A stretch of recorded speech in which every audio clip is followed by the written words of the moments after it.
Hello guys, स्वागत है आपका आपके अपने क्लास प्रीता पहचान क्लासेस में। ढेर सारी शुभकामनाएं आपको कमिंग एग्ज़ाम के लिए। आशा करती हूँ आपका एग्ज़ाम अच्छा, मतलब आपकी जो तैयारी है वो बहुत अच्छी चल रही होगी और पूरे लगन के साथ, पूरी मेहनत के साथ आपको एग्ज़ाम क्रैक करना है। इसके लिए भी ढेर सारी शुभकामनाएं।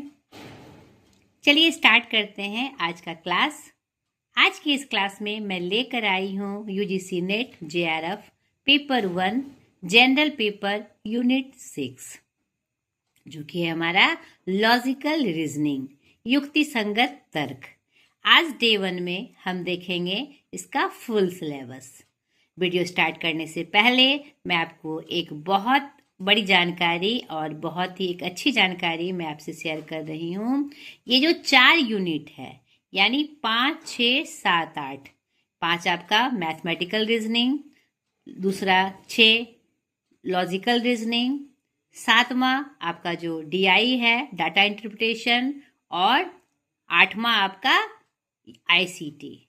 ये जो चारों यूनिट हैं इसमें 1 मार्क्स भी कटने के चांसेस बहुत कम है। अगर आप सिलेबस को अच्छे से कंसर्न करते हैं, आपकी तैयारी यानी आपकी पकड़ उसमें अगर आपकी मजबूत होती है तो इसमें 1 भी नंबर नहीं कटता है। ठीक है, आपको इन चारों की तैयारी एकदम अच्छे से करनी है। सिर्फ आपको ट्रिक समझना है।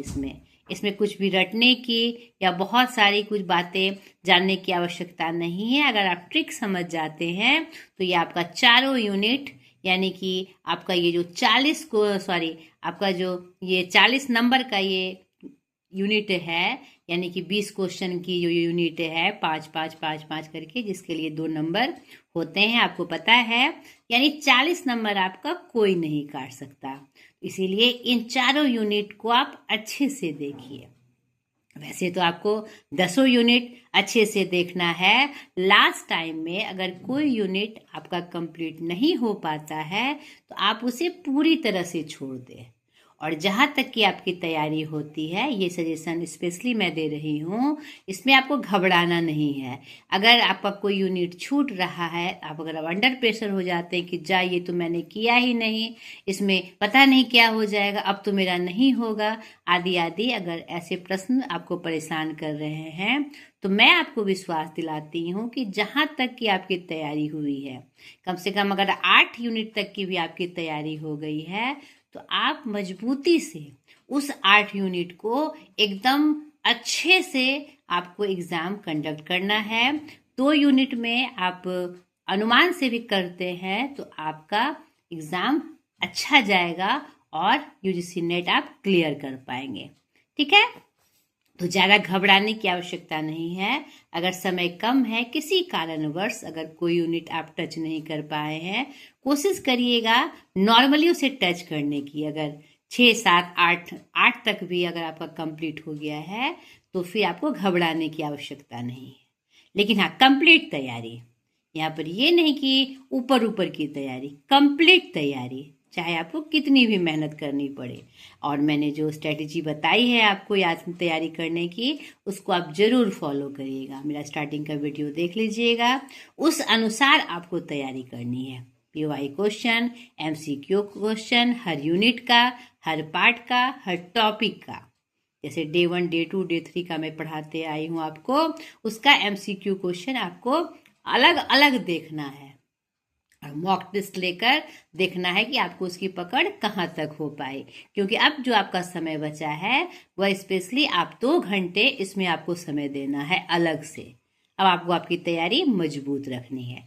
तो चलिए बिना समय को गवाए, हमारे पास टाइम बहुत कम है और सब चीज़ हमें फटाफट करना है, तो चलिए हम जानते हैं। यहाँ पर ये जो आपका यूनिट है बहुत ही स्पेशल है। इसमें जो आपका सिलेबस है, सिर्फ आप अगर उसे समझ जाते हैं अच्छे से और उसकी थ्योरी आपको पता चल जाती है और ट्रिक के रूप में आप उसे अगर समझ जाते हैं तो आपका क्वेश्चन कंप्लीट हो जाता है। तो थोड़ी सी मेहनत इसमें लगेगी और आपकी पकड़ मजबूत हो जाएगी। चलिए स्टार्ट करते हैं। पहले हम इसका सिलेबस, इसमें जो पार्ट्स हैं, पहला है स्ट्रक्चर ऑफ आर्गुमेंट। जिसमें 3 पार्ट आते हैं हमारे, मेजर, माइनर और मिडिल, यानी तर्क की संरचना। अब उसमें देखिए कौन कौन सी चीजें आती है इस आर्गुमेंट में, तर्क में। यानी कि पहले आएंगे आर्गुमेंट फॉर्म्स, यानी तर्क के रूप, युक्ति के प्रकार, कितने प्रकार होते हैं, क्या क्या रूप होते हैं, ये हमें जानना है। उसके बाद सेकंड इसमें है the structure of categorical proposition, यानी श्रेणीबद्ध प्रस्ताव की संरचना। यह जो हमारा यूनिट है वह तर्क पे आधारित है, नहीं, नाम ही है युक्ति संगत तर्क, लॉजिकल रीजनिंग। तो यहाँ पर जितने भी सवाल आएंगे वह युक्ति वाले होंगे, नहीं, उसकी जो संरचना होगी युक्ति वाली होगी, तर्क वाली होगी, उसी के रूप प्रारूप से हमारा क्वेश्चन रिलेटेड होगा। आपको यही चीज समझना है, इसीलिए मैं फुल सिलेबस आपके लिए लेकर आई हूँ, ठीक है। तो ये जो श्रेणीबद्ध प्रस्ताव की संरचना है, इसका मुख्य रूप से 4 प्रकारों में वर्गीकरण किया जाता है, ठीक है। यह हमारा क्या है, 2 श्रेणियों के बीच, यानी इसकी जो विषय है और इसका जो विधेय है, ठीक है, यह क्या करता है, संबंध स्थापित करता है। जो प्रस्ताव की संरचना है जो कि 4 प्रकारों में वर्गीकृत किया जाता है, AFIO, ठीक है। अब ये क्या है, विषय और विधेय, यह हम जाने। विषय क्या है, वह श्रेणी जिसके बारे में कुछ कहा जाए, यानी ये जो श्रेणीबद्ध प्रस्ताव की संरचना है उसमें 2 मुख्य रूप होते हैं, एक सब्जेक्ट, एक प्रीडिकेट, यानी विषय और विधेय। विषय क्या है, वह श्रेणी जिसके बारे में कुछ कहा जाए, और विधेय क्या है, वह श्रेणी जो विषय के बारे में कुछ कहा जाए, यानी जो सब्जेक्ट है उसके बारे में कुछ कहा जाए, तो वह मेरा क्या है, विधेय है। नहीं, तो इसमें मैंने अभी पीछे बताया आपको कि यह 4 प्रकार से वर्गीकृत किया जाता है, AFIO। अब ये क्या चीज है, यहाँ पर आप एक उदाहरण से इसे समझ सकते हैं। देखिए, ये श्रेणीबद्ध प्रस्ताव का उदाहरण है, कैटेगोरिकल प्रोपोजिशन, जो मैं अभी आपको बता रही थी। अब देखिए, सभी कुत्ते वफादार होते हैं। वाक्य में कुत्ते क्या है, विषय है, यानी सब्जेक्ट है, और वफादार क्या हुआ, यानी कि कुत्ते के बारे में बताया जा रहा है। कुत्ता अगर विषय है और उसके बारे में बताया जाए, वो मेरा क्या होता है, विधेय, यानी प्रेडिकेट होता है। यहाँ पर वफादार क्या है, विधेय है। अब इसके 4 प्रकार जो हमने बताया कि AEIO क्या है, उसे जानिए। ए जो ये प्रस्ताव होता है सार्वभौमिक सकारात्मक, यानी यूनिवर्सल रूप से यह सत्य होगा। जैसे कि SP है, जैसे यानी सभी कुत्ते वफादार हैं, ठीक है। ई क्या है, प्रस्ताव है सार्वभौमिक नकारात्मक, यानी कोई SP नहीं है, कुछ भी हो सकता है इसमें, SP मैं यहाँ पर समझाने के लिए आपको लेकर आई, यानी कोई भी कुत्ता गद्दार नहीं है। यह भी क्या है, यूनिवर्सल नेगेटिव, मतलब कि नकारात्मक रूप से ये बताया जा रहा है, नहीं, यानी कि ये भी क्या है, यूनिवर्सल है। आई प्रस्ताव क्या है, विशेष सकारात्मक, यानी विशेष रूप से उसकी गुण बताते हुए, जैसे SP है, जैसे कुछ कुत्ते काले हैं, ठीक है। ओ प्रस्ताव क्या है, विशेष नकारात्मक। इस चीज को आपको समझना है, सार्वभौमिक सकारात्मक, सार्वभौमिक नकारात्मक, विशेष सकारात्मक और विशेष नकारात्मक। इसी को हम AEIO के रूप में जानते हैं, जो किसकी 4 वर्गीकृत है, श्रेणीबद्ध प्रस्ताव का। क्लियर हो गया। तो वह क्या है हमारा, जैसे कि SP नहीं है, कुछ कुत्ते वफादार नहीं है। यहाँ पर ये देकर, प्रस्ताव देकर इसका निष्कर्ष निकाला जाता है, और उससे हमारे जो तर्क होते हैं उसको श्रेणीबद्ध किया जाता है, ठीक है। इन प्रस्तावों को मात्रा, चाहे वह यूनिवर्सल हो चाहे वह पर्टिकुलर हो, नहीं, यानी कि सार्वभौमिक हो या फिर पर्सनल किसी विशेष व्यक्ति वस्तु के लिए हो, और गुण अफर्मेटिव या नेगेटिव, यानी सकारात्मक या नकारात्मक के आधार पर वर्गीकृत किया जाता है, जैसा कि हमने ऊपर के उदाहरण में देखा। क्लियर हुआ। तीसरा इसका टॉपिक है मूड एंड फिगर, ठीक है, यानी जो मनोदशा होती है या भाव और आकृति या रूप, ठीक है, यानी कि मूड इंसान के किस दशा को वर्णन करता है? मानसिक दशा को। ठीक है, जो मूड होता है इंसान के मानसिक दशा का वर्णन दिखाता है। और फिगर या आकृति क्या होता है? शारीरिक रूप। उसकी आकृति क्या है, रूप क्या है, इसमें भी तर्क दिए जाते हैं, क्योंकि ये हमारा पार्ट ही क्या है? रीजनिंग का है, लॉजिकल रीजनिंग का है। नहीं, युक्ति संगत तर्क देकर मूड और फिगर का विश्लेषण किया जाता है। नेक्स्ट टॉपिक है फॉर्मल एंड इनफॉर्मल फैलेसीज, यानी औपचारिक एवं अनौपचारिक भ्रांतियां। यानी जो तर्क हम देते हैं किसी बात के लिए, हम तर्क प्रस्तुत करते हैं तो उसका पहले कारण देना होता है, और उस कारण में जो भ्रांतियां होती है वह मुख्य रूप से जो दो प्रकार की होती है, फॉर्मल और इनफॉर्मल। फॉर्मल उसके बारे में बताया जाना, यानी जो जैसे कि अभी हमने 4 रूप देखा, 4 रूप में AIO के रूप में, तो उसमें कुछ भ्रांतियां हो सकती है। नहीं तो उसी का औपचारिक और अनौपचारिक रूप में वर्णन हमारे इस लॉजिकल रीजनिंग में दिखाया जाता है, यानी इसका यह पार्ट है, इसका यह सिलेबस में आता है। ठीक है, नेक्स्ट टॉपिक है यूजेज ऑफ लैंग्वेजेज, भाषाओं के उपयोग। यानी तर्क देने में हम जो भाषाओं का उपयोग करते हैं वह कैसे युक्ति संगत है, या कैसे उसमें हम विश्लेषण करके निकाल सकते हैं कि इसका क्या मतलब है। यह भी इसका एक प्रमुख पार्ट है। नेक्स्ट है कॉनेशन एंड डिनोनेशन ऑफ टर्म, यानी संकेतार्थ और निर्धारक, यानी जो निरूपण है की शर्तें। ठीक है, यानी कि हम कैसे किसी भी संकेत अर्थ में, यानी कोई भी जब हम शब्द का प्रयोग करते हैं, कोई भी प्रस्ताव देते हैं, कोई भी तर्क देते हैं, तो वह संकेतार्थ होता है, यानी किसी के संकेत के रूप में तुलना करके संकेत देते हैं, या फिर उसका हम निरूपण करते हैं। नहीं, जैसे कि आप किसी भी उदाहरण से इसको समझ सकते हैं। जैसे कि हमने उदाहरण दिया कि वह लड़का एकदम मास्टरमाइंड है, यानी कहने का क्या मतलब है, हमने संकेत दिया मास्टरमाइंड है यानी बहुत तेज है, या फिर हमने उसे निरूपित किया कि वह बहुत तेज है, ये हमने निरूपित किया। और हमने जो मास्टरमाइंड बोला वह क्या था? संकेतार्थ था। क्लियर हो गया? तो उसकी क्या शर्तें हैं यहाँ पर हम इसमें देखेंगे।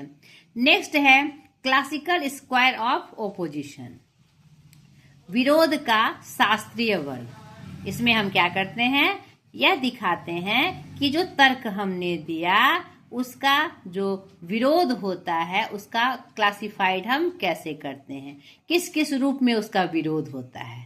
ठीक है, यहाँ पर हम इस चीज को जानेंगे। नेक्स्ट है evaluating and distinguish between deductive and inductive reasoning, आगमनात्मक एवं दिग्नात्मक तर्क के में अंतर एवं उसका मूल्यांकन। क्लियर हो गया?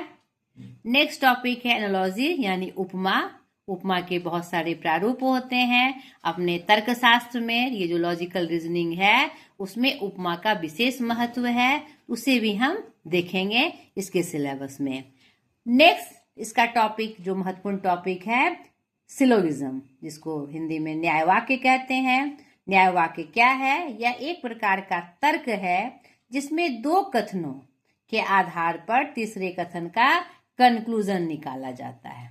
इसके मुख्य भाग हैं प्रतिज्ञा यानी मेजर प्रीमाइज, हेतु माइनर प्रीमाइज, और उसके बाद निष्कर्ष यानी कंक्लूजन।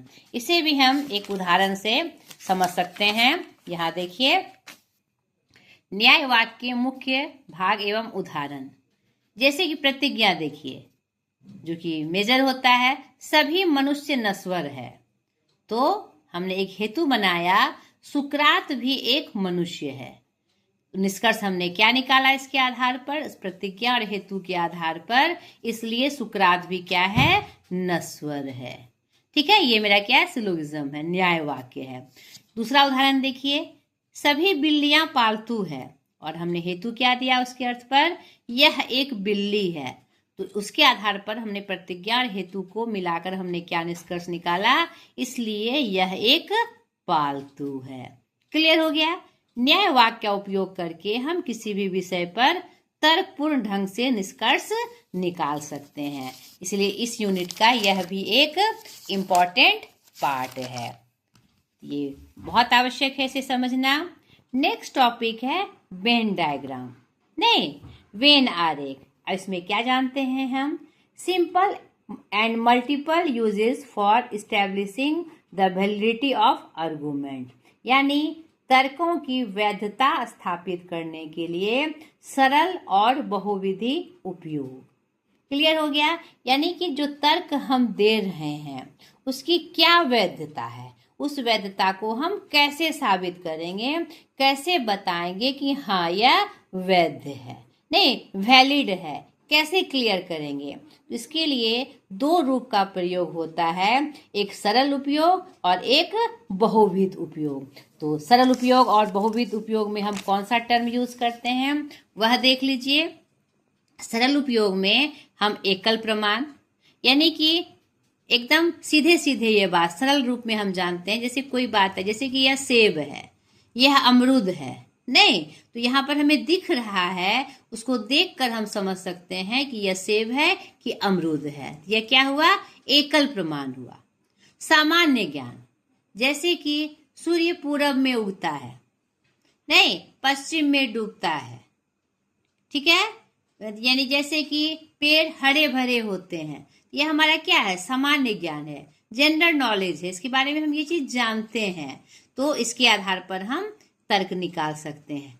परिभाषा, सरल उपयोग में परिभाषा जो पहले से दी हुई रहती है किसी विषय वस्तु के संदर्भ में, उसको जानकर अगर उसमें हम उसको सेट करके हम सरल उपयोग कर सकते हैं, उसको वैलिड हम बता सकते हैं। जैसे कि आप त्रिभुज की परिभाषा ले लीजिए, 3 भुजाओं से घिरा हुआ क्षेत्र त्रिभुज कहलाता है, ये हमें पता है। तो उस तरह की आकृति को हम देखेंगे तो हम कह सकते हैं कि वह त्रिभुजाकार है, क्योंकि त्रिभुज की परिभाषा है कि 3 भुजाओं से घिरा हुआ।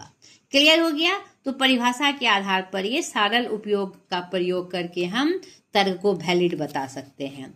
बहुविध उपयोग क्या है? तुलना करके, 2 चीजों से तुलना करके, नहीं जैसे हम बता सकते हैं कि यह जो चीज है एकदम मिश्री जैसी मीठी है, क्योंकि हम जानते हैं कि मिश्री एक मीठी चीज है, अगर उसका भी स्वाद ऐसा है तो हम तुलना करके उसकी वैलिडिटी हम बता सकते हैं।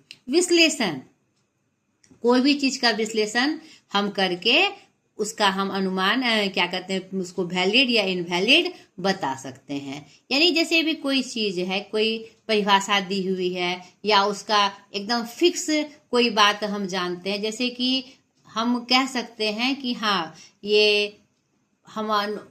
ये चीज ऐसे सही हो सकती है, अगर हम इस तरह से करें, अगर वो प्रमाणित चीज है तो उसका विश्लेषण करके हम उसको वैलिड या इनवैलिड बता सकते हैं। सिंथेसिस क्या है? सिंथेसिस है कि किसी की मतलब कि उसकी तुलना करके, यानी कि 1-2 चीजों की तुलना करके उसका सही निष्कर्ष निकालना कि हाँ यह ऐसा ही हो सकता है। ठीक है। अनुमान, अब अनुमान क्या है? जैसे कि मौसम को देखकर या किसी भी चीज को देखकर कि हाँ आज ऐसा मौसम है, घटाएं लगी हुई है तो मे भी बारिश हो सकती है, नहीं उसमें भी हम वैलिड या इनवैलिड को फिक्स कर सकते हैं। तो यहाँ पर 2 प्रारूप हैं इसके, सरल उपयोग और बहुविध उपयोग। सरल में ये 3 चीजें आई और बहुविध में ये मुख्यतः 4 चीजें आई। चौथा इसका प्रमुख सिलेबस में आता है हमारा इंडियन लॉजिक, भारतीय तर्क, जिसमें भारतीय तर्क जो हमारे किसी संदर्भ में होते हैं, किसी विषय वस्तु में होते हैं, तो उसके अंतर्गत हम ज्ञान के साधन को जानते हैं और बहुत सारे प्रमांश को जानते हैं। जो हमारा प्रत्यक्ष होता है, जो प्रत्यक्ष जो चीज हम देखते हैं, जो हमारी धारणा होती है उसके प्रति, अनुमान होता है जिसे इन्फ्रेंस कहते हैं, उपमान होता है, नहीं जो तुलनात्मक होता है, हम कैसे निकालते हैं वो तुलना करके, नहीं उसके बाद शब्द जो वर्बल टेक्सोनॉमी है, मौखिक वर्गीकरण, उसको हम जानते हैं। इसमें 2 चीजें और आती है, अर्थपट्टी यानी इम्प्लीकेशन यानी असर, निहितार्थ जिसके लिए वो बना है, और अनुपलब्धि नहीं, नन जो अप्रिहेंशन होता है, गैर आशंका यानी बिना किसी डर के, उसको भी हम इसमें जानते हैं, इसमें भारतीय तर्क के रूप में। उसके बाद स्ट्रक्चर एंड काइंड्स ऑफ अनुमाना, यानी इसके संदर्भ में, अनुमान के संदर्भ में उसकी क्या बनावट है, क्या प्रकार है, उसको भी हम देखेंगे इसमें। उसके बाद विज्ञप्ति जो हमारी होती है, जो अपरिवर्तनीय होती है, जिसमें निश्चित संबंध होता है, इनवेरिएबल रिलेशन, उसको हम देखेंगे। और लास्ट है हेत्वाभास। हेत्वाभास भारतीय तर्क में से कहा जाता है, जो क्या होती है, फैलेसिस ऑफ इन्फ्रेंस, यानी अनुमान की भ्रांतियां, जिसे भारतीय तर्क में क्या कहा जाता है, हेत्वाभास। तो उसको भी हम देखेंगे। तो ये कंप्लीट सिलेबस था हमारा, किसका, यूनिट 6 का, लॉजिकल रीजनिंग का। इसमें कोई भी पॉइंट आपको छोड़ना नहीं है। अगर आप इसकी तैयारी करना चाहते हैं और अच्छे से करना चाहते हैं, तो ये जितने टॉपिक हमने आपको डिस्कस किए, आप पार्ट बाय पार्ट अलग अलग वीडियोस देखकर अलग अलग प्रॉपर्टीज के रूप में भी जान सकते हैं कि यह क्या है, और फिर उसको लॉजिकल रूप में उसको जानना, उसके जो पार्ट्स होते हैं उसको समझना इसमें बहुत आवश्यक है। यही कंप्लीट सिलेबस का डिस्कशन हमने आपसे किया। अब पार्ट बाय पार्ट आप शॉर्टकट में लेकिन कंप्लीट रूप में आपको ये जानना है कि ये चीजें क्या है। तब जो इससे संबंधित आपके प्रश्न आएंगे तो फिर आपको उसमें घबराहट नहीं होगी और उसमें कंफ्यूजन नहीं होगी आपको। इसलिए इन सारी टॉपिक को डिस्कस करना आपके लिए बहुत आवश्यक है। तो इस वीडियो में आज तक के लिए इतना ही। अगले वीडियो में फिर ये चीजें क्या हैं और इससे संबंधित कैसे प्रश्न हमारे यूजीसी नेट के क्वेश्चंस में आते हैं, वो हम डिस्कस करेंगे। तो इस सिलेबस को अच्छे से समझना है, हमने जो बातें बताई उसे कंसर्न करना है, और तैयार रहिए फिर अगले वीडियो में जो ये टॉपिक्स हमने आपको बताए उसके डिस्कशन के लिए। तो आज तक के लिए इतना ही। अगली वीडियो में इसके पूरे विश्लेषण के साथ मैं हाजिर हो जाऊंगी डे 2 में। आज तक के लिए इतना ही, बाय।